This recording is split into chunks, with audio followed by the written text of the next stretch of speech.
یہ بک میری نہیں ہے، میرے بیگ سے بک دے سکتے ہیں؟ شاید کسی اور کی ہے. بسم اللہ والحمد للہ والصلاة والسلام علی رسول اللہ اما بعد. ٹھیک ہے، کوئی مسئلہ نہیں. اچھا، ہم چاہیں گے تمام اسٹوڈنٹس آ جائیں، اور ابھی ہم تفسیر کی کلاس شروع کریں گے. تفسیر کے نا آپ شیئر کر لیں بس، ویسے ہی کور پیج بس تفسیر کا. اچھا، آج کی جو ہماری کلاس ہے نا تفسیر کی، آپ ویسے نوٹس لکھ سکتے ہیں. آج ہم آپ کو صرف 3 سے 4 چیزیں بتائیں گے، ٹھیک ہے، اس سبجیکٹ کے حوالے سے کہ کیا ہے تفسیر، ہم کیوں پڑھیں گے تفسیر، اور تفسیر کے حوالے سے دیکھیں گے کچھ اگر آپ کو ہلکا پھلکا ایک انٹروڈکٹری ٹچ بھی دے دیں. اچھا، آپ سب نے بکس کھولنی ہیں؟ تفسیر کا پیج نمبر کون بتا سکتا ہے، کون سا ہے ویسے؟ 136. کون سی بک میں؟ کوئی کہہ رہا ہے 36، کوئی کہہ رہا ہے 135. ہاں، لینگویج پہ ڈیپینڈ کرتا ہے. پہلی بات، آپ نے کون سی لینگویج کی بک یوز کر رہے ہیں، ٹھیک ہے. اردو والوں کو کون سے پیج پہ نظر آ رہی ہے؟ 135 سے سٹارٹ ہے، بس ٹھیک ہے. اردو والے 135 کھول لیں. انگلش جن کی بک ہے ان کو 180. اچھا، ایسا لگ رہا ہے جیسے ایگزام چل رہا ہے. 183 ہے، ٹھیک ہے. انگلش والے جو ہیں 183 کھول لیں، اور رومن کا مجھے آئیڈیا نہیں ہے ابھی. 212. ماشاء اللہ، رومن والے بہت آگے جا رہے ہیں. 212 چلیں، 212، ٹھیک ہے. اچھا، بس کھول لیں. آج ہم آپ کو تفسیر کا ایک انٹروڈکشن دیں گے. سب سے پہلے تو مجھے بتائیں، تفسیر ہم کریں گے کس کی؟ یہاں پر کس چیز کی تفسیر کریں گے؟ ہاں، قرآن مجید کی تفسیر ہوگی. یہ بتائیں کہ قرآن کا مطلب کیا ہے. پہلے تو ہم جس چیز کی تفسیر کریں گے نا، یہ پہلا پوائنٹ ہے آج کا ہماری کلاس کا، آپ اس کو نوٹ بھی کر سکتے ہیں کہ قرآن کا مطلب کیا ہے. بار بار پڑھی جانے والی. جی، سب سے زیادہ پڑھی جانے والی. اور بھی کوئی جواب ہے کسی کا؟ سب سے زیادہ پڑھی جانے والی. آن لائن بھی کچھ آ رہے ہیں زوم پر، ٹھیک ہے. جی جی حارث، وہ کتاب جس میں سب سے زیادہ میننگز ہیں. اچھا، اللہ کے حوالے سے، اور بہت ساری اس میں چیزیں. چلیں ٹھیک، اچھا جواب ہے آپ کی ایج میں ماشاء اللہ. اور کسی کا کوئی جواب ہے، یا تقریباً سب ایگری کرتے ہیں اسی جواب سے؟ دیکھیے، قرآن جو ہے وہ نکلا ہے قرأ یقرأ اس ورڈ سے، ٹھیک ہے. قرأ کس کو بولتے ہیں عربی میں؟ پڑھنے کو بولتے ہیں. حتیٰ کہ اللہ تعالیٰ نے جو پہلی وحی بھی نازل کی وہ کیا تھی؟ اقرأ، ٹھیک ہے، پڑھنے کا جو آرڈر دیا تھا. تو قرآن کہ جس میں قاف را پھر الف مد اور نون جب آ جاتا ہے تو اس کا مطلب یہ ہوتا ہے بہت زیادہ اور بار بار پڑھی جانے والی جو کتاب ہے وہ قرآن ہے، ٹھیک ہے. یہ دنیا کی وہ واحد کتاب ہے، اکیلی کتاب ہے جس کو سب سے زیادہ پڑھا جاتا ہے. آپ دنیا کی کوئی بک بھی لے لیں، کوئی ایسی بک نہیں ہے جس کا یہ ریکارڈ ہے کہ اس کو سب سے زیادہ پڑھا گیا. وہ صرف ایک ہی کتاب ہے، اور وہ کون سا ہے؟ قرآن مجید، جو اللہ تعالیٰ کا کلام ہے، ٹھیک ہے. تو یہ پہلا پوائنٹ ہے، قرآن کے حوالے سے ہمیں پتہ ہو. اچھا، اب ہمارا جو سبجیکٹ ہے اس کا نام کیا ہے؟ تفسیر القرآن. یہ بتائیں کہ تفسیر کا مطلب کیا ہوتا ہے؟ قرآن کا مطلب آپ کو سمجھ آ گیا، تفسیر کا کیا مطلب ہے؟ جی، انگلش میں بھی بتا سکتے ہیں، کوئی مسئلہ نہیں، ہمارے پاس دونوں لینگویج ایکسپٹ. Details, okay. کسی نے یہاں کچھ کہا تھا؟ ایکسپلینیشن، رمضان بھائی کہہ رہے ہیں. اور کوئی کسی کے پاس اردو میں بتا سکتے ہیں، کوئی مسئلہ نہیں. جی، آواز نہیں پہنچی کیا؟ غور، اچھا اچھا، غور غور غور تو چلے ضرورت ہے قرآن پہ کرنے کی، لیکن تفسیر کا میننگ وضاحت، ٹھیک ہے، قرآن کو واضح کر کے سمجھنا. جی، تشریح کرنا، ٹھیک ہے، شرح ہو گیا. یعنی سب میننگ سمجھ رہے نا آپ. تفسیر جو ہے سب اس میں آتا ہے کہ اس کو ایکسپلین کرنا، کھول کھول کے جو ہے اس کو سمجھنا واضح طور پہ. انگلش میں اس کو ایکسپلینیشن بھی کہیں گے، آپ انٹرپریٹیشن کا ورڈ بھی سنیں گے، یہ سب اسی میں آتے ہیں، ٹھیک ہے. اچھا، اب یہ بتائیں کہ قرآن مجید کی تفسیر کیوں ضروری ہے؟ کیا قرآن خالی پڑھنا کافی نہیں تھا، اس کو تفسیر کے ساتھ پڑھنا یا سمجھنا کیوں ضروری ہے؟ کیا لگتا ہے آپ کو؟ جی، تفسیر پڑھیں گے تو ٹھیک ہے، سمجھ آئے گا کہ اندر میننگ کیا ہے اس میں. اور یہ کس نے جواب دیا؟ عدنان بھائی نے اچھا جواب دیا. عدنان بھائی کہہ رہے ہیں تفسیر سے یہ بھی پتہ چلتا ہے کہ یہ جو آیت ہے، سورت ہے، کب نازل ہوئی ہے، اس کا بیک گراؤنڈ کیا تھا، اس کا کانٹیکسٹ کیا ہے، وہ کیا چیز ہوئی تھی کہ جس کے بعد یہ آیت نازل ہوئی. تو جب آپ کو اس کا بیک گراؤنڈ پتہ ہوگا نا آیت کا، تو آپ کو پتہ چل جائے گا کہ اب وہ آیت کس بارے میں ایکسپلین کر رہی ہے. اچھا، اور کوئی بتا سکتے تفسیر کیوں پڑھنا ضروری ہے؟ جی سر میں آواز پہنچی نہیں، کوئی بتا سکتا ہے وہ کیا کہہ رہے ہیں؟ آواز دوسرے سے پہنچی نہیں.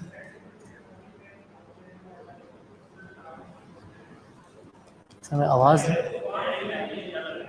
لینگویج الگ ہے، اوکے. جی جی ہاں ماشاء اللہ، بالکل اچھا پوائنٹ ہے کہ قرآن عربی لینگویج میں نازل ہوا ہے. تو جب آپ تفسیر پڑھیں گے تو آپ کو پتہ چلے گا کہ وہ جس لینگویج میں نازل ہوا اور اس کے ساتھ جو تھا اور ڈیٹیلز پتہ چل جاتی ہیں اس میں، اسپیشلی جو غیر عرب زبان والے ہیں. ٹھیک ہے. اچھا، جو عرب زبان میں ان کو تفسیر پڑھنے کی ضرورت نہیں ہے؟ ان کو بھی ضرورت ہے. ٹھیک ہے. اچھا، اور کیا کیا وجہ ہو سکتی ہے تفسیر پڑھنے کی؟ ہاں، قرآن کبھی کبھی آپ کو کسی چیز کا ایک رول دیتا ہے. جب آپ تفسیر پڑھیں گے آپ کو وہ رول سمجھ آئیں گے کہ اس آیت میں رول کیا تھا جو ہمیں دیا جا رہا ہے. تفسیر میں آپ کو کھول کھول کے جو ایکسپلینیشن کی جاتی ہے. ٹھیک ہے. تو یہ ہمارا آج کا دوسرا پوائنٹ تھا کہ تفسیر کیوں ضروری ہے. سب آپ نے جواب دے دیا. جی لگتا ہے آپ کے ذہن میں بھی کچھ ہے.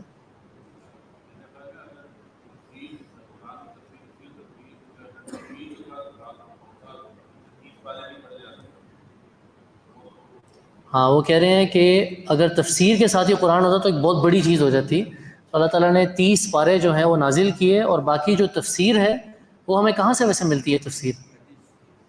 ہاں، وہ ہم بتائیں گے کہاں سے تفسیر ملتی ہے ہمیں. ٹھیک ہے، ہمارا چوتھا پوائنٹ تھا. اچھا، یہ ہے تفسیر کیوں ضروری ہے. اور اس کے علاوہ اور بھی بہت ساری چیزیں ہیں. تفسیر جب آپ پڑھیں گے آپ کو پتہ چلے گا صحیح کیا چیز ہے اور غلط کیا چیز ہے. ٹھیک ہے، حق میں اور باطل میں آپ کو فرق پتہ چلے گا کلیئر کہ کیا ان دونوں میں فرق ہے. اچھا، تیسرا جو ہمارا پوائنٹ ہے نا آج کا، وہ یہ ہے کہ تفسیر جو ہے وہ کہاں سے لینی چاہیے. ٹھیک ہے، کون بتا سکتا ہے تفسیر کہاں سے کی جاتی ہے قرآن کی؟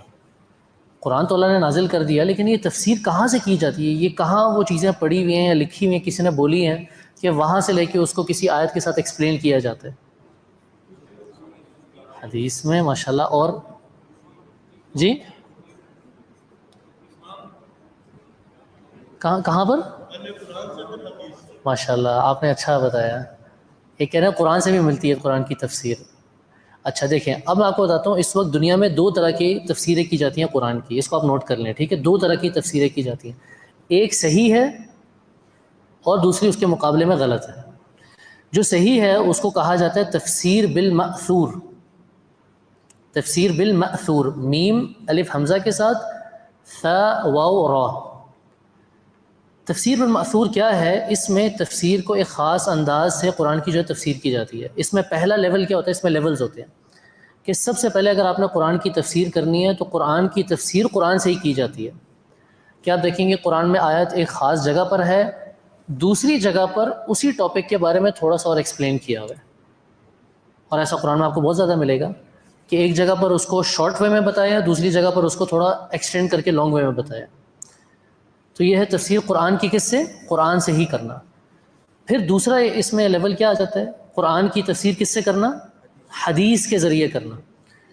کوئی آیت نازل ہوئی، اللہ کے رسول صلی اللہ علیہ وسلم نے اس کے بارے میں کچھ بتایا کہ اس آیت میں کیا میننگ ہے، یا عمل کر کے بتایا کہ اس آیت کے بارے میں کیسے عمل کرنا ہے اس آیت پر، تو یہ آپ کو حدیث سے ملے گا. تیسرا لیول کیا ہے؟ اس میں تیسرا لیول بھی ہے. قرآن سے لے لی، حدیث سے لے لی، اور کہاں سے لے سکتے ہیں؟ بالکل ماشاءاللہ. صحابہ کرام کو ہم دیکھیں گے کہ انہوں نے اس آیت پر عمل کیسے کیا، کیونکہ قرآن اللہ کے رسول صلی اللہ علیہ وسلم پر جو نازل ہوا وہ کس نے دیکھا نازل ہوتے ہوئے؟ وہ صحابہ نے دیکھا ہے نا. تو ہم دیکھیں گے انہوں نے کس طرح عمل کیا، صحابہ نے. اچھا، چوتھا لیول بھی ہے. چوتھا لیول کیا ہے؟ تابعین کو دیکھیں گے ہم. تابعین کو دیکھیں گے کہ انہوں نے صحابہ سے کس طرح سمجھ کے اس آیت پر عمل کیا. ٹھیک ہے. اچھا، پانچواں ایک اور لیول ہے جو آخری لیول ہے. پانچواں لیول کیا ہے؟ تبع. مجھے لگ رہا تھا آپ وہ تبع تابعین کہیں گے، وہ نہیں ہے. علماء، وہ تابعین میں بھی آ گئے، صحابہ میں بھی علماء آ گئے. اگر ان چاروں میں نہیں کہیں ملتا تو پانچواں لیول کیا ہے؟ جی ڈائریکٹ قرآن سے، وہ تو پہلا لیول ہے نا. امام کیا کہیں گے؟ وہ علماء میں ہی آ گئے. جی ہاں ماشاء اللہ، جزاک اللہ خیر. پانچواں لیول پھر یہ ہے کہ ہم دیکھیں گے عربی زبان میں کیا ہے اس کی ایکسپلینیشن. یہ قرآن کس لینگویج میں نازل ہوا ہے؟ عربی میں ہوا ہے نا. اب یہ جو قرآن سے آپ دیکھیں گے، حدیث سے، تابعین سے، صحابہ سے، پھر تابعین سے، یہ ساری چیزیں آپ کو ملیں گی. حتیٰ کہ اگر آپ باقی ائمہ کے پاس بھی آئیں گے نا، جو ان کے بعد علماء آئے ہیں، وہ بھی اکثر آپ دیکھیں گے وہ تفسیر کس کی کر رہے ہیں؟ کسی صحابی کی لے کے بتا رہے ہیں یا تابعین کی. ٹھیک ہے. تو اچھا، آپ کو میں نے کہا تھا 2 ٹائپس کی تفسیر ہیں. یہ کون سی تھی؟ تفسیر بالمأثور کہتے ہیں اس کو. دوسری ایک اور ٹائپ ہے، اسے کہتے ہیں تفسیر بالرأی. را، الف حمزہ اور یا، یعنی اپنی رائے سے تفسیر کرنا، کہ قرآن کی آیت دیکھی اور بیٹھے بیٹھے یہ بول دیا کہ مجھے ایسا لگتا ہے کہ اس آیت کا میننگ یہ ہے. اپنی رائے سے جو ہے نا قرآن کی تفسیریں کرنا شروع کر دینا. صحیح ہے غلط ہے؟ جی یہ صحیح ہے غلط ہے؟ ہاں یہ غلط ہے. اور خاص طور پہ جب یہ تفسیر المأثور کے اگینسٹ جا رہا ہو تو یہ تو بالکل ہی غلط ہے، کہ کوئی اپنی مرضی سے بولنا شروع کر دے کہ قرآن کی آیت میں تو یہ اس کا میننگ یہ بنتا ہے. ٹھیک ہے. اور یہ کیا ہمارے ہاں آج پایا جاتا ہے یا نہیں؟ یہ ہمارے ہاں بہت زیادہ ہے. بیٹھے ہوں گے، باتیں کر رہے ہوں گے، میرے خیال سے اس آیت کا مطلب یہ ہے، میرے خیال سے یہ میننگ نہیں ہو سکتا اس آیت کا. تو یہ جو ہے اس لیے قرآن کی تفسیر کرتے ہوئے بڑے دھیان سے کرنی چاہیے. ٹھیک ہے. اور جو ہمارا چوتھا اور آخری پوائنٹ ہے آج، وہ یہ ہے کہ بلکہ نہیں، ہم اس کو اگلی کلاس میں لیں گے انشاءاللہ، کیونکہ اگلی کلاس میں تفسیر کے ساتھ ہی ہم سٹارٹ کریں گے، ضروری ہوگا. تو آج ہم نے 3 پوائنٹس آپ کو بتائے. کیا ہے؟ قرآن کا میننگ، تفسیر کیوں ضروری ہے، اور تیسرا کیا تھا؟ تفسیر کس کس طرح کی اس وقت پائی جاتی ہیں، ان میں سے کون سا صحیح ہے کون سا غلط ہے. اور انشاءاللہ ہم ابھی تفسیر جب آگے چلیں گے آپ کو بہت مزہ آئے گا انشاءاللہ. اس میں آپ دیکھیں گے کیا کیا چیزیں اس میں آپ کو سمجھ آ رہی ہیں. ٹھیک ہے. بارک اللہ فیکم. آج ٹائم تھوڑا زیادہ ہو گیا، بس ابھی ڈاکٹر نبیر کلاس لیتے ہیں، پھر انشاءاللہ اس کے بعد ہم اپنی کلاس کو وائنڈ اپ کریں گے. جزاکم اللہ خیر.